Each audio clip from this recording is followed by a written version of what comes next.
Hey guys, welcome back to my channel. I hope you've all had an amazing week. So today I thought I would do this green snake creative makeup tutorial. I have done a pink one before, but I thought I would like to do green, and I bought these epic green contacts, so I wanted to get them to use, and I'm obsessed with this one. I think I like it better than the pink. So first I started off with nothing on my face. I'm a bit stained green because I was filming TikToks, and now I'm taking the Wet n Wild paint palette and just a damp sponge and putting this all over my face. I'm so glad I have a paint palette. I think it's so much easier to work with than eyeshadow. Can you believe I used to like cover my face in eyeshadow to get a base color? Like, it took me forever. So working with paint is so much easier, honestly. I also take the yellow from this palette and put it in the center of my face, and I kind of like create highlights with the paint just to make the base look really good for the snake patterns on top. By the way, this look looks very hard, but actually if you follow along, it's not too hard. Like, yeah, I know I have a good attention for detail and I'm quite OCD when it comes to my makeup looks, but if you guys follow along and you think you're quite bad at makeup, honestly, like, just follow a tutorial, and I hope this is easy for you. First of all, this step is super easy. I'm literally just covering my face in paint and then taking the green in that palette and just really stippling it around my forehead and cheekbones, kind of like what you do with bronzer, just creating like depth to the face. So yeah, literally green around the forehead and cheekbones and yellow under my eyes to add that dimension. Now I'm taking this Morphe X James palette in this yellow shade. You don't need this palette for this look, but just take any yellow shade and just a dense brush and blend this out under your eyes. So I do this to enhance the paint underneath, and it also sets the paint as well. And now I'm taking this green and this white shade from the palette and I'm setting everywhere else. You could use a bigger brush if you wanted. I don't know why I make things hard for myself and use such a small brush for my body. Like, what the hell, I'm watching back and I'm thinking I could have done this so much quicker if I used a brush that was like double the size. But anyway, that's how we roll. This brush was really good for this though, the cheekbones. I'm just taking that dark green from the palette and just going around the forehead and cheekbones again. So yeah, the base is just about working up the colors and just adding some dimension, because this will pop through when I do the snake detailing on top. I also like kind of contour my nose with this as well, and contour my jaw, even though that's kind of unnecessary, the jaw part, but was gonna do it anyway. So yeah, just lots of contouring. Oh my gosh, I love contouring my nose. Now look how cute it is. I'm so obsessed. I got a septorinoplasty and I'm still so obsessed. The swelling keeps going down month by month. Anyway, I'm creating these little lines on my forehead with that dark green and a smaller brush. I don't know, I just thought I'd create some kind of snake detailing in there before I go on with the paint.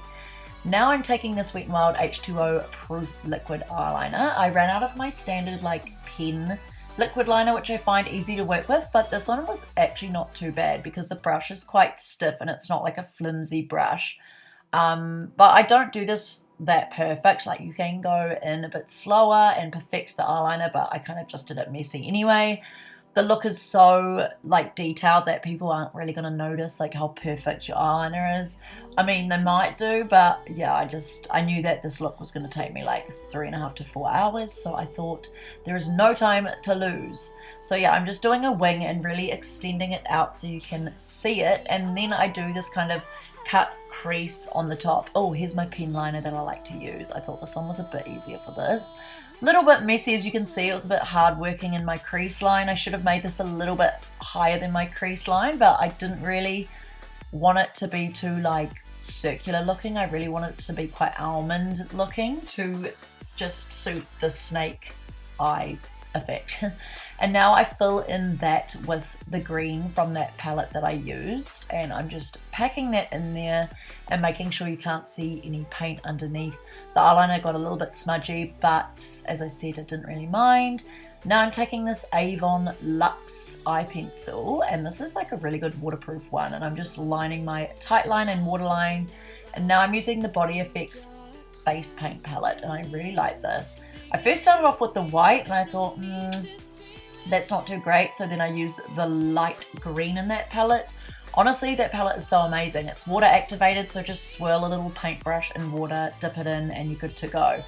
You don't have to follow my exact patterns on the face, but you just want to do circles and scale looking patterns all over the head.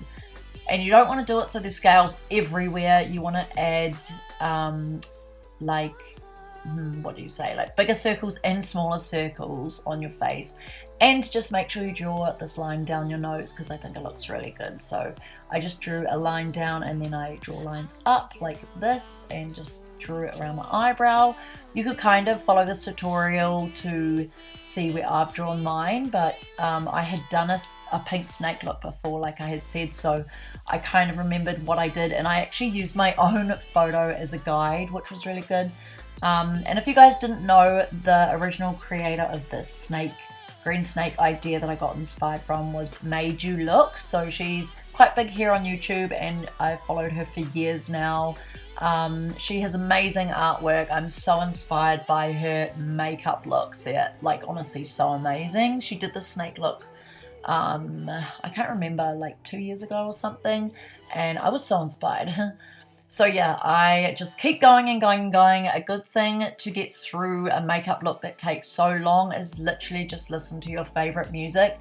I had my sister's big JBL boombox with my favorite playlist on, because doing a makeup look this lengthy can be so like tiring, and sometimes you just want to give up. But doing a really amazing look just takes lots of effort and detail. That is the key, is detail. Don't stop and think, oh yeah, that's good enough. Honestly, just keep going and keep adding and trust the process. That is such a major, massive saying for me when it comes to doing creative makeup looks, is trust the process. Because in the beginning, it might look really shit and you'll be like, oh my gosh, this isn't even looking great at all. I'm gonna give up. But yeah, you just keep going and going, and that's how I kind of learned and got better and better, and just keep doing things. The older I got, I also got more OCD, you know, a bit more fussy on things, so it does take me a while. Like a professional makeup artist that does this on others for Halloween could probably do this in like 2 hours, but it took me 3.5 hours. So yes, I'm now doing the neck. I skipped a big part of that, but I do a straight line down the neck and chest and draw lines facing upwards. If you look at a picture of a snake, they've kind of got that kind of pattern on their bellies. And around that, I'm just doing circles. At the top, quite small scale looking circles, and at the sides, just doing real big circles.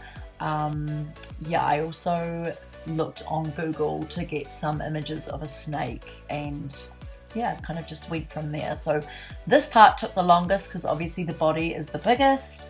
So yeah, you need a lot of patience for this, but I made it in the end, and I was so glad to have had this part finished, because I remember when I did it last time, it took so long. I was actually faster this time.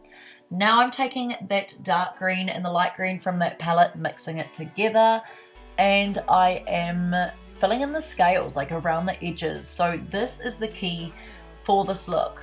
Like, yeah, it looks kind of cool without this, but this just adds depth and dimension. It's gonna really make the scales pop. So this part probably took a little bit longer than doing the lines. So I literally just go around all of my forehead, face, and I just skip that part, as you can see, because it was taking so bloody long. And yeah, I just use a small brush and just keep building it up, and you can see why this will take so long. And now I'm doing the big chest part. So I'm going around with the dark green and kind of blending it into the center, and using the light green in the middle, as you can see here. So you could probably use a bigger brush for the center, but like again, I'm using the tiniest brushes, which probably doesn't help, but it still works for me anyway. So now onto the other side. When I was nearly finished this, I was like, thank goodness, because honestly it was taking so long. But like I said, zone out to some music, patience is key. And now time to add some dimension. So I take the yellow from that palette and I put this in the center, and as you can see here, this is already making the look pop a lot, and I make sure to add that into some areas on the face You don't want to cover the whole face and body with yellow in the center of the scales, because if you only do a few, it's kind of gonna give pop in different areas. And now this is the key. I wasn't going to do this part, but I'm so glad I did. I took the NYX Primal Colors eyeshadow in Hot Black, which is a really good pigmented eyeshadow, and I just draw some black shading in some of the scales. Not all of them, but a lot of them. And I always do it like you can just see what I'm doing here. I'm not like drawing around the whole scale in black. I'm just doing like the upper parts of the scale or the lower parts of the scale. And I'm filling in my eyebrows and creating this little sharp arch, which looks quite cool. Now I'm taking some tartelette mascara, one of my favorite mascaras, and just really covering my lashes. My lashes were covered in powder. Some eyelashes, and I stuck them out on the outer corners of my eye. And now I'm taking the liquid liner. Don't forget this part. This part will definitely transform it, making it look quite snakish. Draw a line in the center of your lips, then a line coming outwards towards your ears. Thicken it up, and I draw like little stroke lines across the mouth, as you can see there. I didn't film that. And I just used this liquid liner to darken areas, so I just used this on the chest. I kind of wish I used this for some areas on the shoulders as well as more on the forehead, but honestly, it had been like 3.5 hours, and as you can see from the outside, it was already getting dark. You can see the window in my mirror reflection. It's like black out there. So the last touches is literally doing your hair, so you want to just spray it back and comb it back, because I think this just always looks so effective with my creative makeup looks. And I go in with that green base paint, and I just cover my hair in this. And as you can see, my regrowth is quite dark, but using paint just always seems to color your hair no matter what color it is. If you have black, it might be slightly harder to see, but yeah, for my color, this works quite well. And I just cover some areas at the top where you can see. Make sure you cover your ears as well, because you don't want your ears just non-colored. You just want to make it look as realistic as possible. So yeah, I go over with paint, and then I grab some eyeshadow as well, and I just go over that, and I use some yellow as well, just to add some highlights to the hair, if you will. And I add some more yellow within the chest area, which I'm glad I did, because I think that just looks so much better.